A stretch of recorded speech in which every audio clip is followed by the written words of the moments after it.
আজ তারা বলছেন যে আপনাদের আনন্দ দেওয়ার মতো কোনো ক্ষমতা আমাদের নেই। সত্যি বাবা, আর সাধুগুরু বৈষ্ণবের কৃপা না হলে এখানে বসে বলি কথা, কৃষ্ণ কথা বলার সৌভাগ্য আমার না। তথাপি চেষ্টা করব এই শ্রীমদ ভাগবতম থেকে বিন্দু পরিমাণে দর্শন আমাদেরকে দিয়ে দেওয়ার। এই শ্লোকটি আপনাদের মাঝে পাঠ করলাম। শ্লোকের অর্থ হচ্ছে, হে মধুবতী গঙ্গা যেমন অপ্রতিহিত ভাবে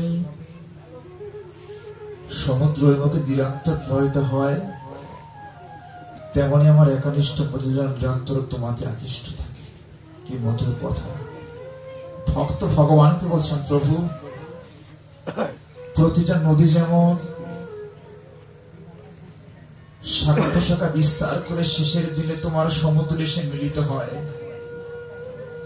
এই ৮৪ লক্ষ জনি ভ্রমণ করে দুর্লভ মনুষ্য জন্ম পেয়ে আমার মন, আমার ধ্যান, আমার জ্ঞান, আমার বিষয়, আমার বৈরাগ্য যেদিকে ধাবিত হোক না কেন, শেষের দিনে যেন তোমার চরণ শরণা হয়।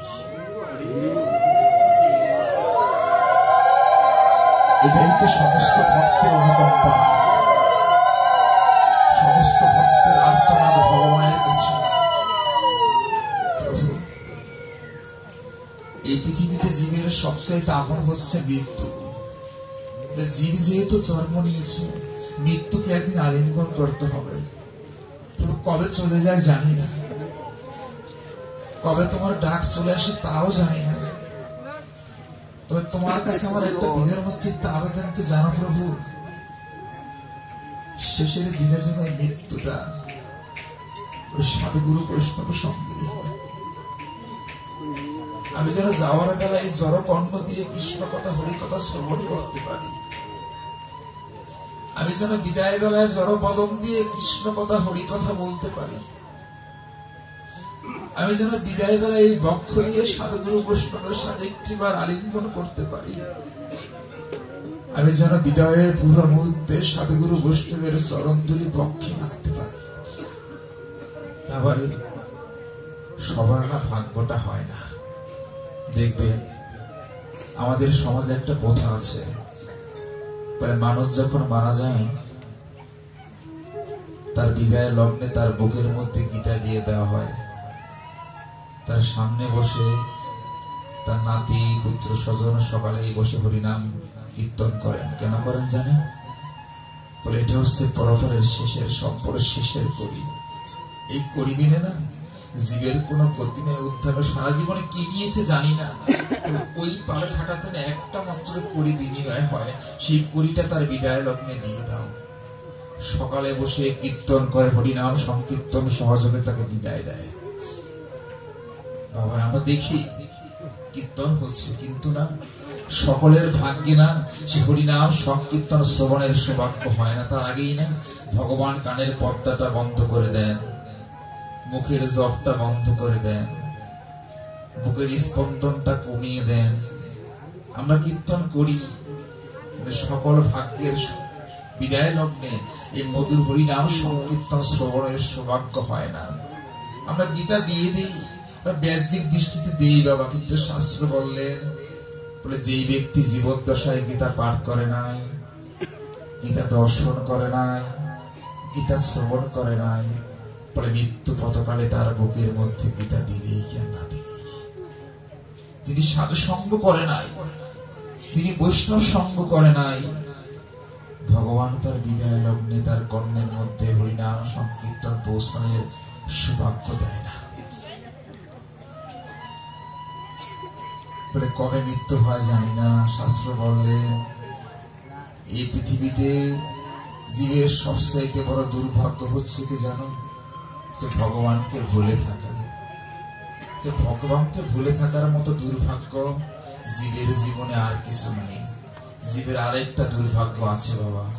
শাস্ত্র বললেন ৮৪ লক্ষ জনি ভ্রমণ করে যেই ব্যক্তি মধুর ভক্ত সঙ্গ সাধু সঙ্গ থেকে বঞ্চিত হয়ে যায়, তার মতো দুর্ভাগা বিশ্ব ব্রহ্মাণ্ডে আর কেউ নেই। কি পেলাম? ভবে এলাম, কিছুই জানি না। তবে যিনি সাধু সঙ্গ করেন, যিনি বৈষ্ণব সঙ্গ করেন, তিনি হরিনাম সংকীর্তন শ্রবণ করেন, শেষের দিনে সবাই তাকে পরিত্যাগ করে দিলেও না, আমার পরমানন্দ গোবিন্দ তাকে পরিত্যাগ করে না। ভগবান শ্রীকৃষ্ণ বসে আছেন। অর্জুন ভগবানকে প্রশ্ন করেন, প্রভু, এই যে নাম যজ্ঞের আসরে, বৈষ্ণবের আসরে, ভাগবতের আসরে সাধুগুরু বৈষ্ণব যায়, অনেকেই দেখি কি তোমার নাম শ্রবণ করা মাত্রই না তাদের চোখ দিয়ে বাড়ি ঝরে যায়। প্রভু, কই সবার তো বাড়ি ঝরে না, তবে কাদের বাড়ি ঝরে? আর বাড়ি ঝরলেই বা কি হয়? গোবিন্দ কি বললেন জানেন? অত্যন্ত মার্মিক কথা শুনে, ভাগবতের রস আস্বাদন করলে না নিজেকে স্থির রাখা যায় না। গোবিন্দ বললেন কি, অর্জুন, সকলে বন্দন করে না। যারা কৃষ্ণ প্রেমে পাগল, যারা কৃষ্ণ নামে পাগল, যারা কৃষ্ণকে আপন করেছে, তারা কৃষ্ণের নাম শুনলে না স্থির থাকতে পারে না। তাদের মনের অজান্তেই যখন হরিনাম সংকীর্তন তাদের কর্ণমূলে প্রবেশ করে না, তারা চোখের জলে কেঁদে ভুল ভাষা বলে, গোবিন্দ, আমি কবে তোমার হব? প্রভু, তুমি না বলেছো ভক্তের চোখের জলে দেখলে আমি স্থির থাকতে পারি না? যেই ভক্ত কাঁদে, তুমি কি তাদের চোখের জল দেখলে প্রসন্ন হও? গোবিন্দ কি বললেন জানেন? অর্জুন, লক্ষ্য করেছ, ভক্ত যখন কাঁদে, কাঁদতে কাঁদতে যখন চোখের জলটা শুকিয়ে যায়, তখন না তাদের ঠিক চোখের নিচে একটা দাগ পড়ে যায়, একটা রেখা পড়ে যায়। খেয়াল করেছ? হ্যাঁ প্রভু, দেখেছি। বলতে পারো অর্জুন, ওই রেখাটা কি? না প্রভু, ওই রেখাটা কি জানো? ওইটা হচ্ছে আমার কাছে আসার পথ। অর্জুন, জানো, আমার কাছে আসার পথটা না খুব সংকটাপন্ন, খুব বন্ধুর, খুব কঠিন। এই পথে না ইচ্ছা করলেই আসা যায়। এই পথে আসতে হলেই সমস্ত পথ ধুয়ে মুছে পরিষ্কার করে আসতে হয়। ভক্ত যখন নিতাই নিতাই গোর গোর বলে কাঁদে না, ভক্তের প্রতিটা চোখের জল আমার পথে এসে জমা হয়, আর ভক্তের চোখের জলে আমার কাছে আসার পথটা পরিষ্কার হয়ে যায়, আর সেই পথ দিয়ে ভক্ত নিতাই করে বলে আমার কাছে আসে।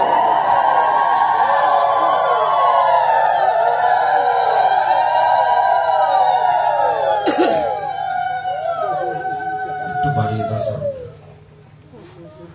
যারা কাঁদে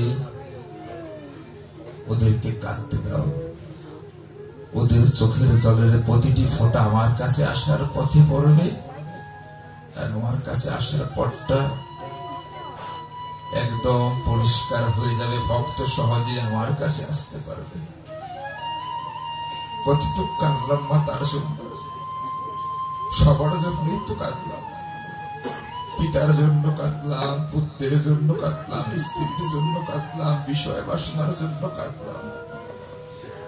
একটি তো গোবিন্দর জন্য কাঁদলাম না, একটি বার তো নিতাইয়ের জন্য কাঁদলাম না, একটি বার তো রাধে রাধে বলে বুক ভাসালাম না। যার জন্য কাঁদতে যাওয়ার পরটা পরিষ্কার হবে, কই তার জন্য তো একটি বার কাঁদলাম না। বলি আমার দিনের দিনে দিন চলে যায় মিশিয়া কুজনে, বলে এমন সাধুগুরু বৈষ্ণব সঙ্গ হলো না জীবনে। দিন তো চলে যাচ্ছে, ওই তার জন্য একটি বার কাঁদলাম। কবে তার জন্য কাঁদব? কবে তিনি আমার হবেন? একটি বার তো তার জন্য চিন্তা করলাম না। কবে তার ডাক চলে আসে জানি একটি বার বললাম না, গোবিন্দ, তুমি বিনে মোর কোনো বান্ধব নাই, তুমি বিনে মোর কোনো আশ্রয় নাই। একটি বার বললাম না, গোবিন্দ, তুমি বিনে যাওয়ার কোনো জায়গা নাই। একটি বার বললাম না, গোবিন্দ, শেষের দিনে তুমি বিনে মোর কোনো বান্ধব নাই। মন্টু বাবাজি চলে গিয়েছেন, রমেশ বাবুজি, দিলীপ বাবুজি চলে গিয়েছে, তাদের জন্য কেঁদেছি, এখনো কাঁদছি। তাদের যে পার করবেন তার জন্য একটি বার কি কাঁদার দরকার নাই? একটি বার কি কাঁদার প্রয়োজন নাই? একটি বার তো হৃদয়ের জন্য কাঁদলাম, একটি বার তো গোবিন্দের জন্য কাঁদলাম না, একটি বার তো গোবিন্দ মন্দিরে গিয়ে বললাম না, প্রভু তুমি বিনে মোর কোনো বান্ধব নাই, তুমি বিনে মোর কোনো যাওয়ার জায়গা নাই।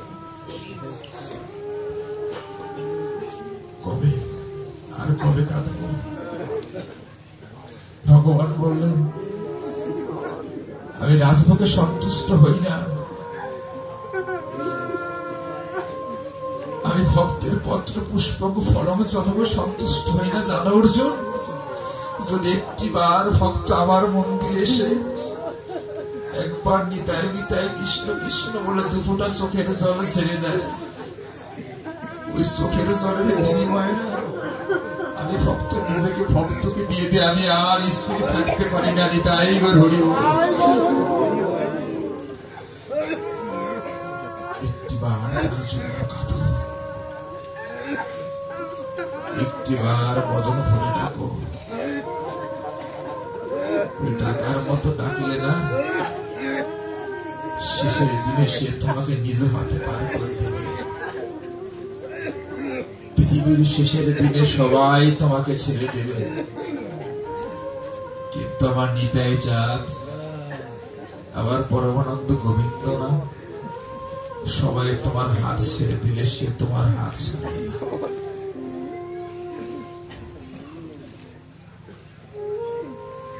একটা দৃষ্টান্ত ভক্তমার চরিত্রে ভগবানে দিয়ে গেছে, অত্যন্ত মার্মিক দৃষ্টান্ত। বাবা, যখনই বলি নিজেকে স্থির রাখা যায় না।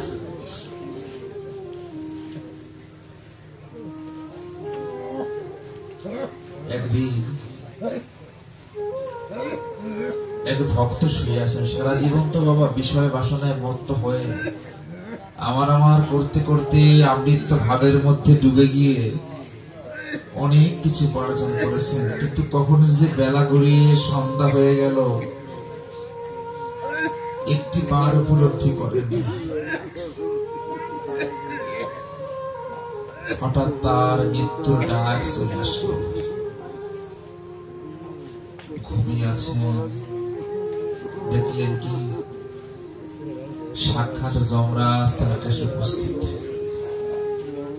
চোখ মেলে জিজ্ঞেস করলেন, কে তুমি, এখানে কি চাও? যমরাজ বললেন, ভক্ত, তোমাকে আমার সাথে যেতে হবে। কোথায় যাব? তোমার আপন ঠিকানা। এটাই তো আমার ঠিকানা। এই সুন্দর অ্যাপার্টমেন্ট, সুন্দর ঘর, সুন্দর পুত্র পরিজন, পরিবার, কত সুন্দর করে এদেরকে সাজিয়ে রেখেছি, এদের ছেড়ে আমি কোথায় যাবো? এটাই তো আমার ঠিকানা। বলছে না, এটা তোমার ঠিকানা নয়, ওটা তোমার আসল ঠিকানা। সেখানে তোমাকে যেতে হবে। যমরাজ, এখনো তো আমার যাওয়ার সময় হয় নাই। কত কথা, কত অভিলাষ, কত ইচ্ছে এখনো বাকি। আর একটু সময় আমাকে দেওয়া যায় না? আর কটা দিন সময় দাও, আমি আমার কর্তব্যগুলো সম্পাদন করে তারপর না হয় তোমার সাথে যাও। যমরাজ কি বলতে জানে? পৃথিবীর কোন জীব না তার আশা পরিপূর্ণ করে যেতে পারে না। সবাই কিছু না কিছু আশা, কিছু আকাঙ্ক্ষা রেখে যায়। বাবার আজকে ভাগবতে এসেছি, এখান থেকে বাড়িতে যাব। আগামীকাল যে সূর্যোদয় দেখবো তার কোনো গ্যারান্টি আছে? যদি সূর্যোদয় ভগবান লিখে রাখেন পাবো একটি সকাল, তাও যদি না লিখে রাখেন পাবো পরকাল। তবে একটা সান্ত্বনাকে জানো, এতটুকু ভগবানের কাছে বলতে পারো, ভগবান আমি সারা জীবনে কি করেছি জানি না, তবে না ওই হৃদয় মন্ডলের গৃহ মন্দিরে বসে এই হরিকথা ভাগবতীয় কথা শ্রবণ করেছি। ওখানে নিত্য বাবাজিকে এসে আনন্দ দিয়েছে। আমি শুনেছি ভক্তের ললাটে তিলক থাকলে, কণ্ঠে তুলসীর মালা থাকলে তুমি তোমার ভক্তকে নিজে হস্তে পার করে দাও। আমি সারা জীবনে কি শ্রবণে করেছি জানি না, তবে আমার সর্বশেষ শ্রবণ ছিল এই ভাগবতীয় আসরে, ভক্তের আসরে বসে হরিনাম সংকীর্তন, এই ভাগবতীয় মধুর রস শ্রবণ।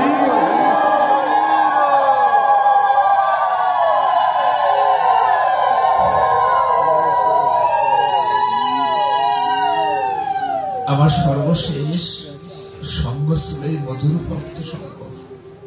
দেখো আমার কপালে তিলক মালা এখনো আছে। তোমার সাইনবোর্ড নিয়ে আছে, তুমি আমাকে পার করবে না। এই কথাটুকু আমরা পরমানন্দ গোবিন্দের কাছে বলতে পারবো। আর ওই ভক্তের তো কিছুই বলার নাই। যখন বললেন আর একটু সময় আমাকে দেওয়া যায় না, তোমার ডাক চলে এসেছে, যেতে হবে তোমাকে। যদি লুকিয়ে লুকিয়ে চলে যায়, সকাল উঠে ওরা আমাকে দেখতে না পায়, ওদের কাছে একটু বলে বিদায় নিয়ে আসো।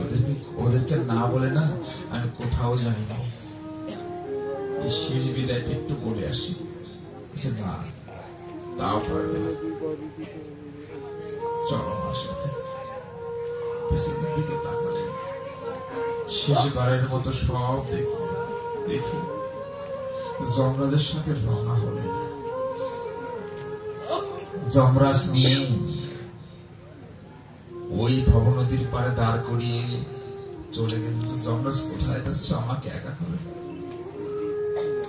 সেই নদীটা তোমাকে পার হতে হবে, নদীর একটা মাঝি আছে, মাঝির যখন সময় হবে না তখনই তোমার দায়িত্ব, তোমার পথ সব বন্টন হবে, একটু অপেক্ষা করো।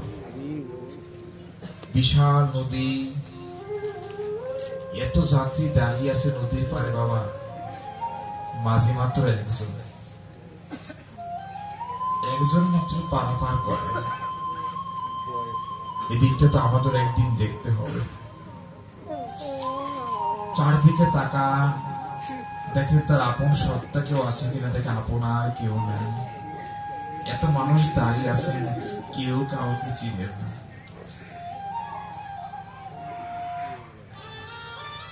অনেকক্ষণ দাঁড়িয়ে আছেন।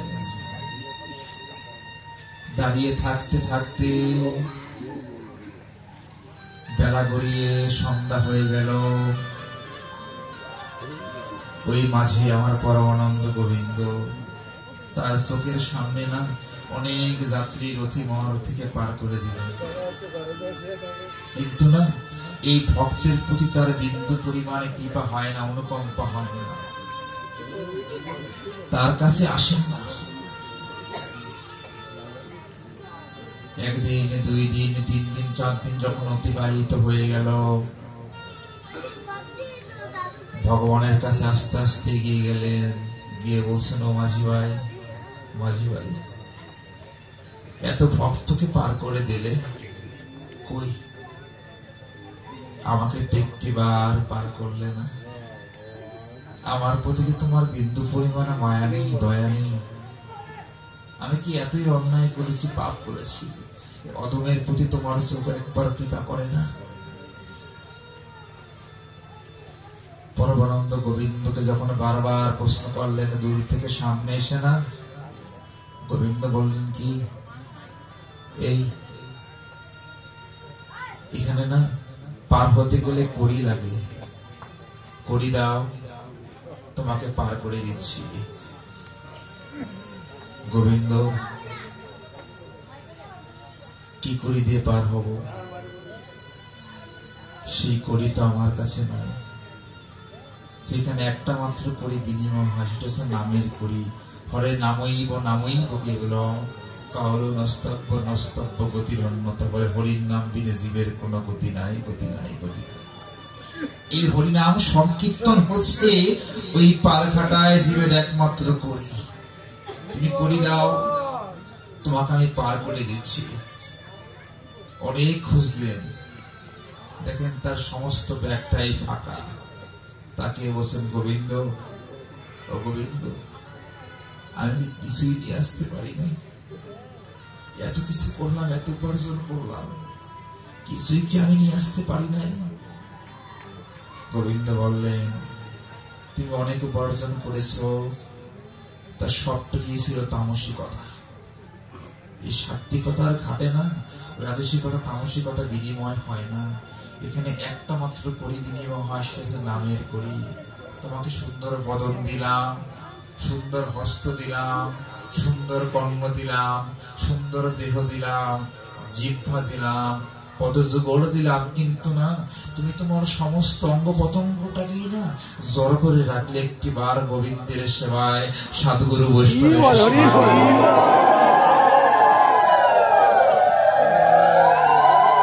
একটি বার লাগাতে না, তাহলে এই ঘাটে সে তোমাকে এতদিন দাঁড়িয়ে থাকতে হতো না। যাও, চলে যাও। কোথায় যাব গোবিন্দ? 3টা দিন যাবত দাঁড়িয়ে শুধু একটা কথাই ভাবলাম, এই পৃথিবীতে না তুমি বিনে জীবের কোনো আপন নাই, তুমি বিনে জীবের কোনো বান্ধব নাই। গোবিন্দ, যাদের জন্য এত কিছু করলাম, যাদের কথা চিন্তা করতে করতে তোমাকেই ভুলে গেলাম, আজ তাকিয়ে দেখলাম কেউ আমার সাথে পার কাটায় নাই। যেই পুত্রকে সবচেয়ে বেশি আপন করেছিলাম, যাকে আপন সত্তা ভেবেছিলাম, আমি কি দেখলাম জানো গোবিন্দ? মৃত্যুর পরে না, সে আমাকে ঘর থেকে বের করার জন্য সবচেয়ে বেশি ব্যস্ত হয়ে পড়লেন। এত বড় অট্টালিকা ছেড়ে আমাকে 4টা খুঁটির মধ্যে আবদ্ধ করে ওই ছোট্ট মাটির কলসটা দিয়ে ওরা চলে আসতো, আর আমাকে কিছুই দিল না। এতবার ডাকলাম, পুত্রকে ডাকলাম, স্ত্রীকে ডাকলাম, যখনই তাকাবেন আমার আত্মীয় স্বজনরা বলল কি, বলে পিছনে ফিরে তাকেও না, তাকালে আবার মায়ের বাঁধনে আবদ্ধ হয়ে যাবে। ওরা কেউ একটিবার আমার দিকে তাকালো না। ও গোবিন্দ, আমি শুনেছি এই পৃথিবীতে জীবের সমস্ত দরজা বন্ধ হলেও নাকি শেষের দিনে তোমার দরজা বন্ধ হয় না। এই পৃথিবীতে জীবকে সকলে পর করে দিলেও নাকি শেষের দিনে তুমি তোমার জীবকে পার করো না। ও গোবিন্দ, তুমি তো বলেছ তোমার একটি নাম দীনবন্ধু দীননাথ। এই পৃথিবীতে তো আমরা যেদিনে গিয়েছিলাম সেদিন তো দিনের বেশে ভিখারির বেশে গিয়েছিলাম। ওই সেদিন তো আমাদের কোনো বন্ধু ছিল না, তুমি একমাত্র বন্ধুরূপে মাতৃ গর্ভে আমাদেরকে দিয়েছিলে। ও প্রভু, আজকে শেষের দিনে না, সেই দিনহীন ভিখারির বেশে তোমার দ্বারে এসে দাঁড়িয়েছে। আজকেও না এই পারঘাটায় তুমি বিনে মোর কোনো বান্ধব নাই, তুমি বিনে মোর কোনো আশ্রয় নাই। তুমি আজকে পার না করো, তাহলে কে আমাকে পার করবে? ভক্তের প্রতি কি তোমার বিন্দু পরিমাণে কৃপা হয় না? গোবিন্দ, আরেকটি বার কি আমাকে সুযোগ দেওয়া যায় না? একটি বার আমি তোমাকে কথা দিচ্ছি, আরেকটি বার মনুষ্য কুলে যাই না, তোমার নাম গুণগান থেকে আর বিচ্যুত হব না। আমার জীবন যৌবন সমস্ত কিছু তোমার নাম গুণগানে আমি নিয়োজিত করবো। একটি বার আমাকে সুযোগ দাও। কি বললেন জানেন গোবিন্দ? বলে, তোমাকে বৃক্ষকুলে জন্ম দিয়েছিলাম, পশুকুলে দিয়েছি, মৎস্যকুলে দিয়েছি। এতবার আসলে এত সুযোগ দিলাম, সর্বশেষ অমৃতেশ্ব পুত্র, জীবের জীবনের সর্বশ্রেষ্ঠ জন্ম, মনুষ্য জন্ম দিলাম, বিবেক দিলাম, বুদ্ধি দিলাম, অঙ্গ প্রত্যঙ্গ দিলাম, সব দিলাম। যখনই তুমি সংসারের জন্য কংসের কারাগারে গেলে না, আমার করতে করতে আমৃত্য ভাবের মধ্যে ডুবে গিয়ে তুমি আমার পরমানন্দের গোবিন্দের প্রকৃত স্বরূপকেই ভুলে গেলে। একটিবার ভাবলে না, যে তুমি কোথায় যেতে হবে একটিবার ভাবতে না। ওরে তোরা তো আমার জন্য কান্না করিস না। ভগবান কি বলেছেন জানো মা? ভগবান বলেছেন পৃথিবীর প্রত্যেকটা জীব ঘুমিয়ে গেলেও না আমি পরমানন্দ গোবিন্দ একটা মুহূর্তের জন্য ঘুমাই না। কেন আমি ঘুমাই না কেন জানো? আমি আমার ভক্তের মনমন্দিরে রাত জেগে পাহারা দিই, জানে কোনো অদৃশ্য শক্তি আমার ভক্তের বিন্দু পরিমাণ ক্ষতি করতে না পারে। দেখুন আমি পৃথিবীর পালন কর্তা রক্ষা কর্তা হয়ে কেন মাঝি বেশি আসি জানো? ওদেরকে কেন বারবার পাঠাই জানো? পৃথিবীর প্রত্যেকটা জীব যেদিন পর্যন্ত সবাই আমারও না হবে ততক্ষণ পর্যন্ত ওদেরকে বারবার আমি পাঠাবো। ওরা কবে আমার হবে? দেখুন পরমানন্দ গোবিন্দ আমাদের জন্য কত পিপাসায় বসে আছে, আমরা না একটিবার উপলব্ধি করলাম না, একটিবার বোঝার চেষ্টা করলাম না, একটিবার ভাবলাম না। শুধুমাত্র একটি ভজন বাবা, যদি মন থেকে একটু ভজন করা যায় না বাবা, ভজনের জন্য ভগবান পড়ে যান একটিবার। আপনি উড়িষ্যায় গিয়েছেন বাবা, আমরা জগন্নাথ দেবের মন্দিরে যখন স্বয়ং জগন্নাথ বসে আছেন, তার পাশে একটা ফুল বাগান আছে বাবা। সেই বাগানে প্রতিদিন এক ভক্ত ফুল কুড়াতে এসে গীত গোবিন্দ গাইতেন। জগন্নাথ ভক্তের সুরে এতটাই পাগল হয়ে গিয়েছিলেন যে জানেন না, সেই গীত গোবিন্দ শোনার জন্য না একদিন করলেন কি মন্দির থেকে বের হয়ে ওই কাটা মিশ্রিত ফুল বাগানে গিয়ে দাঁড়ালেন। ভক্ত যখন অজর লেগে সেই গীত গোবিন্দ উচ্চস্বরে গাইতে লাগলেন, ভগবানের ব্যাকুল চিত্তে কাটার মধ্যে যে কখনো পড়ে গিয়েছেন তার কোনো চৈতন্য নাই। কাটার মধ্যে কড়াকড়ি খেতে খেতে হঠাৎ ভগবানের সমস্ত অঙ্গ পতঙ্গ সমস্ত জায়গায় কাটা ঢুকে একদম কেটে রক্ত ঝরতে লাগলো। সেই দিকে চৈতন্য নাই। ভক্তের আকুল সুরে প্রভু আমার পাগল হয়ে গেছেন। যখন তার চৈতন্য আসলো, জগন্নাথ দেব আবার সে মন্দিরে এসে বসলেন। মন্দিরের পান্ডার যখন জগন্নাথকে স্নান করাতে গেলেন, গিয়ে দেখেন জগন্নাথের সারা অঙ্গে শুধু কর্দমাক্ত আর রক্ত ভরা। একই প্রভু, কে তোমার এমন হাল করেছে? কেন তুমি এমন করে বসে আছো? তোমার যে রক্ত ঝরছে চড়ে, তোরা কেন আমাকে এমন করে ডাকিস? এমন করে গাইলে, এমন করে ডাকলে কি আমি স্থির থাকতে পারি? এক ভক্ত ফুল বাগানে এসে আমাকে এমন করে এমন ভাবে ডেকেছে, আমি না বিন্দু পরিমাণ স্থির থাকতে পারি না। কখনই তো চৈতন্যহীন হয়ে গেলাম, আমি নিজেও জানি না। এই গীত গোবিন্দ শুনলে আমি আর স্থির থাকতে পারি। সেই থেকে এখনো জগন্নাথ মন্দিরে যারা গিয়েছেন তারা জানেন প্রতিদিন সন্ধ্যায় সেই গীত গোবিন্দ গাওয়া হয়। আমার ভগবানের এত প্রিয় সেই সুর, ভগবান এত ভালোবাসেন এই সঙ্গীতকে। একটি বার যদি ভগবানকে ডাকা যায়, সুরে সুরে তাকে গাওয়া যায়, সে ভক্তের প্রতি একেবারে বর্ষিত করে। পরবর্তী শ্লোকে ভগবান কি বললেন? ভগবান বললেন, প্রতি মুক্ত হত তৎক্ষা গঙ্গে পুজো মুদন্মতি। আমার একনিষ্ঠ মূর্তি নিরন্তর তোমাতে আকৃষ্ট হয়। কার মতি ভগবানের চরণ আকৃষ্ট হয়েছিল? কি পেয়েছিল ভগবানের চরণ?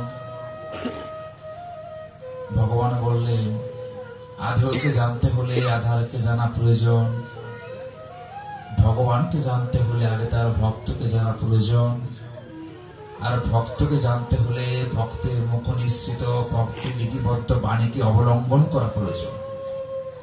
তুমি কিভাবে জানবো? ভগবান বললেন, শ্রীমদ ভাগবতী আমার সমস্ত তথ্য, আমার ঠিকানা সব দেওয়া আছে।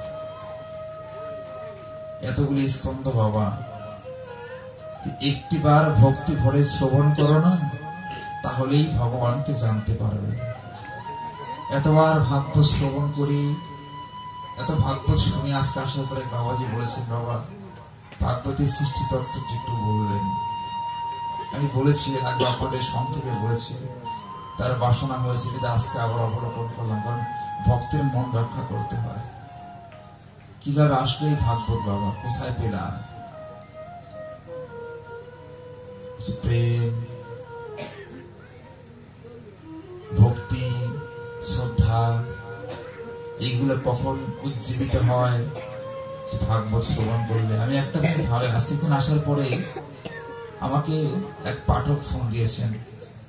এই আমাদের পার্শ্ববর্তী মন্দির ছিলেন নারায়ণগঞ্জ থেকে শাওন মল্লিক, বিনা প্রণামীতে পাঠ করেন। আমি ঢোকার পরে আমাকে কল দিলেন, আমি কল দিলাম। যখন বললাম, কল করে প্রভুজি কোথায় আছেন? বললাম কলমাতে আছি। কি বললেন জানেন? যে আমি সেখানে অনেক আনন্দ পেয়েছি।